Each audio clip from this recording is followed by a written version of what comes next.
இனிய வணக்கம் என் தமிழ் உறவுகளுக்கு. இது உங்களின் குட்டி வரலாறு 2.0.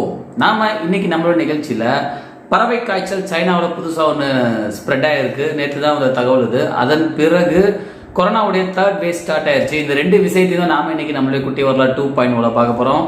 வாங்க நிகழ்ச்சிக்கு போகலாம்.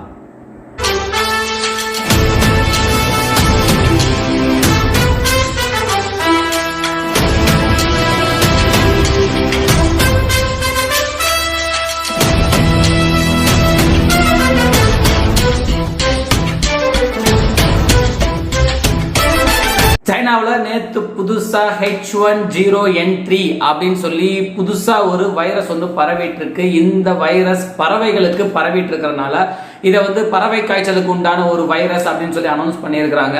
ஸோ பறவை காய்ச்சல் அப்படின்றது என்ன அப்படின்னா, ஒரு கோழிக்கோ இல்லை ஏதோ ஒரு பறவையிலிருந்து பறவைகளுக்கு வைரஸ் வந்து ஸ்ப்ரெட் ஆகிட்டு இருக்கும். எப்படி மனிதர்களாகி நமக்கு கொரோனா நம்ம உடம்புல இன்னொருத்தருக்கு எப்படி ஸ்ப்ரெட் ஆகிட்டு இருக்கோ அதே மாதிரியான இந்த வைரஸ் வந்து பறவைகள் டு பறவைகள் வந்து ஸ்ப்ரெட் ஆகிட்டே இருக்கும். ஸோ இப்படி ஒரு வைரஸ் வந்து நோய் பரவுவதற்கு காரணமா இருக்கிறதுனால இதை வந்து பறவை காய்ச்சல் அப்படின்னு சொல்லிட்டு இருக்கிறோம். ஸோ இப்படி ஒரு புதுசா ஒரு வைரஸ் வந்து பறவைகளுக்கு இடையே பரவிட்டு இருக்கு, கோழிகளுக்கு இடையே பரவிட்டு இருக்குன்னு சொல்லி ஒரு நியூஸ் வந்திருக்கு. ஸோ இது பறவைகளுக்கு இடையே பரவுனா பரவாயில்லை. பட் ஆனால் இது என்ன பண்ணியிருக்கு, முதல் தடவையாக பறவைகள்ல இருந்து மனிதனுக்கு இது ஸ்ப்ரெட் ஆயிருக்கு. மனிதனுக்கு எப்படி வந்துச்சு அப்படின்றத மிகப்பெரிய ஒரு கொஸ்டினா இருக்கு. பட் இது எதுவுமே தெரியாம வெளி உலகத்தை நம்ம தான் இப்போ செகண்ட் வேவ்னு சொல்லிட்டு நம்ம ரொம்ப தீவிரமா வந்து எப்படி மீண்டு வரும்னு சொல்லி நம்ம யோசிச்சுட்டு இருக்கிற சமயத்துல சைனா எப்படி புதுசா அடுத்த ஒரு வைரஸ் எப்படி உருவாக்குன்னு சொல்லி யோசிச்சுட்டு இருப்பானுங்க போல இந்த ஒரு மாசமா. ஸோ ஆக்சுவலாக இந்த வைரஸ் வந்து மனிதனுக்கு பரவி ஏறக்குறைய 1 மாதம் ஆயிருச்சு. 41 வயது மதிக்கத்தக்க அந்த நபருக்கு கிட்டத்தட்ட 1 மாசமா வச்சு அவங்க ட்ரீட்மெண்ட் கொடுத்து தான் இருந்திருக்கானுங்க. நாம செகண்ட் வேவ்ல நம்மளை எப்படி காப்பாத்துறோம்னு யோசிச்சுட்டு இருந்து இந்த டைம்ல H1N3 அப்படின்ற இந்த வைரஸ் வந்து பறவைகளிலிருந்து மனிதனுக்கு வந்திருக்கு. ஓகே, ஸோ இந்த பறவைக்கும் இந்த மனிதனுக்கும் எப்படி கான்டாக்ட் இருந்துச்சு அப்படின்ற ஒரு டவுட் ஒன்று இருக்கு. உலகத்தில் இருக்கக்கூடிய பல விஞ்ஞானிகள் இப்படி ஒரு கேள்வியை எழுப்பிட்டு இருக்கிறாங்க.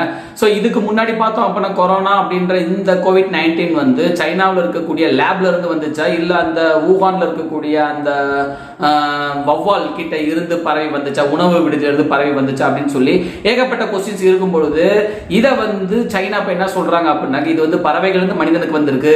இந்த வைரஸ் வந்து ஏற்கனவே இருந்த வைரஸா, அதனுடைய வகையா, இல்ல பல்வேறு வைரஸ்கள் சேர்ந்த ஒரு கலவையா, இல்ல ஏற்கனவே இருந்த வைரஸ் இருந்து இது இப்ப திரிபு அதாவது வளர்ச்சி அடைந்து தன்னை மாற்றிக்கொண்டு புதுசா பரவிட்டு வந்துட்டு இருக்கான்னு சொல்லி ஏகப்பட்ட கேள்விகள் இருக்கும் பொழுது சைனா இப்ப என்ன சொல்லிட்டு இருக்காங்க அப்படின்னா, யாரும் நீங்க பயப்படாதீங்க, நீங்க தைரியமா இருங்க, இந்த வைரஸ் வந்து ஸ்ப்ரெட் ஆகவே ஆகாது, அதுக்கு வந்து நாங்க கேரண்டி அப்படின்னு சொல்லி ஒரு அனௌன்ஸ்மெண்ட் கொடுத்துருக்காங்க. நீங்க எதுவும் பயப்படாதீங்க, இது வந்து பறவைகளுக்கு இடையே பரவக்கூடிய ஒரு காய்ச்சல் தான். பட் ஆனால் எப்படி மனிதனுக்கு வந்து தெரியல, நாங்கள் அதை தான் தீவிரமாக நாங்கள் ஆராய்ச்சி செஞ்சுட்டு இருக்கோம். அந்த மனிதனை நாங்கள் தனியாக தான் வச்சிருக்கிறோம். அவர்களுடைய தொடர்பில் இருந்தவங்களையும் நாங்கள் தனியாக ஐசோலேட் பண்ணி வச்சு நாங்கள் பார்த்துட்டு தான் இருக்கிறோம். ஸோ நீங்கள் எதுவும் ஒரி பண்ணாதீங்க, தைரியமா இருங்க அப்படின்னு சொல்லி சைனா வந்து உலகத்தில் இருக்கக்கூடிய எல்லா மக்களுக்கும் ஒரு கேரண்டி கொடுத்துருக்கு. ஓகே, உலக மக்கள் நம்புறாங்களா என்னன்னு சொல்லி தெரியாது. பட் இந்தியர்களுக்கு தெரியும் சைனா மேடுக்கு வந்து எப்பயுமே கேரண்டி கிடையவே கிடையாது. மேபி சைனாவுடைய இப்படி ஒரு நம்ப தகுந்த இந்த வார்த்தையை நாம நம்புவதற்கு தயாராக இருக்க முடியாது அப்படின்ற விஷயத்தை நாம தெரிந்து கொள்ள வேண்டும். என்னதாக இருந்தால் நாம மனதை திடப்படுத்திக் கொள்ள வேண்டும். அடுத்து ஒரு வைரஸ் ஒன்று கிளம்பிருச்சு, அதுல இருந்து நம்மளை காப்பாத்துக்க தயாரா இருக்குங்க. இங்கிலாந்துல COVID-19 உடைய செகண்ட் வேவ் வந்து கண்ட்ரோலுக்கு வந்திருக்கு. அப்படி கண்ட்ரோலுக்கு வந்துட்டு இந்த டைம்ல கொரோனாவுடைய 3rd வேவுக்கு உண்டான வைரஸ் வந்து அங்க அதிக அளவு ஸ்ப்ரெட் ஆயிட்டு இருக்கு.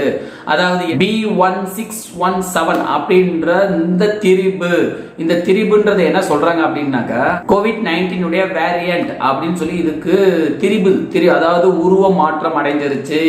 இந்த வைரஸ் வந்து அடுத்த ஸ்டேட்டஸ்க்கு வந்து டெவலப் ஆயிருச்சு, தன்னை மேம்படுத்தி கொண்டது.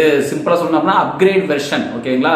சோ தன்னை வந்து மேம்படுத்தி கொண்டு இப்போது ஸ்ப்ரெட் ஆக ஆரம்பிச்சிட்டு இருக்கு அப்படின்ற விஷயம் வந்து இங்கிலாந்துல இருந்து பரவலாக தகவல்கள் கிடைத்து கொண்டு இருக்கின்ற நேரத்துல இப்போ ஒரு டவுட் என்ன அப்படின்னா, இந்த திரிபு வைரஸ் வந்து மனிதர்கள் டு மனிதர்கள் பரவுதா, அது அவங்க உடம்புல எவ்வளவு நாள் உயிரோடு இருக்குது, இது வந்து கூட்டமா இருக்கக்கூடிய மக்கள் கிட்ட எந்த அளவு வேகமா பரவுது, ஒருவேளை வேக்சின் எடுத்தவங்களுக்கு வந்து இந்த நோய் மறுபடியும் தாக்குதா, இல்ல அந்த வேக்சின் எடுத்துக்கொண்டவங்களுக்கு வந்து இது தாக்கவே இல்லையா, இல்ல ஒரு நார்மலா இருக்கக்கூடிய ஒரு வைரஸா, இல்ல சும்மா அழிந்து போயிறதா, இந்த மாதிரியான ஏகப்பட்ட சந்தேகங்கள் நமக்கு வந்து ஒரு கேள்விக்குறியாக இருக்கு. ஓகே, ஏன்னா ஜூன் 26 வந்து குவாரண்டைன், அதாவது லாக்டவுன் ஃபுல்லாத்தையும் முடிச்சுட்டு திரும்ப மறுபடியும் நார்மல் ரொட்டீன் லைஃப்குள்ள என்ட்ரு ஆகலாம்னு சொல்லி இங்கிலாந்து மக்கள் எதிர்பார்த்துட்டு இருந்த இந்த நேரத்தில் இப்படி ஒரு விஷயம் வந்து அங்கே ஸ்ப்ரெட் ஆகிட்டு இருக்கு. ஸோ இருந்தாலும் இந்த தேர்ட் வேவ் வந்து ஸ்டார்ட் ஆக ஆரம்பிச்சிருச்சு.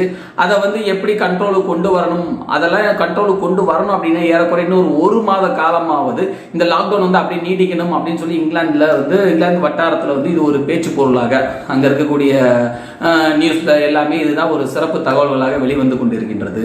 B1617 அப்படின்னு சொல்லி கோவிட் அப்கிரேட் வெர்ஷனாக இருந்தாலும் பரவாயில்லை, H1N3 அப்படின்னு சொல்லி பேர்ட் கிட்ட இருந்து வரக்கூடிய ஒரு சாதாரண ஃப்ளூவா இருந்தாலும் பரவாயில்ல, இது ஒரு வைரஸாக இருந்தாலும் பரவாயில்ல, எந்த ஒரு வைரஸாக இருந்தாலும் எந்த ஒரு நோய் நொடி நம்மளை நெருங்கி வரும் அப்படின்ற ஒரு எண்ணம் நம்மகிட்ட இருக்கின்ற பொழுது நாம் அதை எப்படி ஃபேஸ் பண்ணணும் அப்படின்னாக்க நம்மளுடைய மன தைரியம் மட்டும்தான் இந்த இடத்துல முக்கியமானது ஒன்று. ஓகே, நம்மளுடைய மாடர்ன் டெக்னாலஜி நாம வந்து இப்போ வந்து ரொம்ப டெவலப் ஆகிட்டே இருக்கும். எந்த ஒரு வைரஸாக இருந்தாலும் பரவாயில்ல, எந்த ஒரு கிருமியா இருந்தாலும் பரவாயில்ல, எந்த ஒரு இதாக இருந்தாலும் நாம் நம்மளுடைய நவீன மருத்துவ முறையினால் நம்மளுடைய உயிர் உடைமைகள், நம்மளுடைய சுற்று வட்டார நட்புகள் எல்லாரையும் நம்மளால பத்திரமா பாதுகாத்துக்க முடியும் அப்படின்ற ஒரு நம்பிக்கை முதல் நம்ம கிட்ட இருக்கணும். அந்த நம்பிக்கையுடனே நான் இருப்பதற்கான அடையாளம் இன்று தெரியாது என்று கூறி விடைபெறும் நான் உங்கள்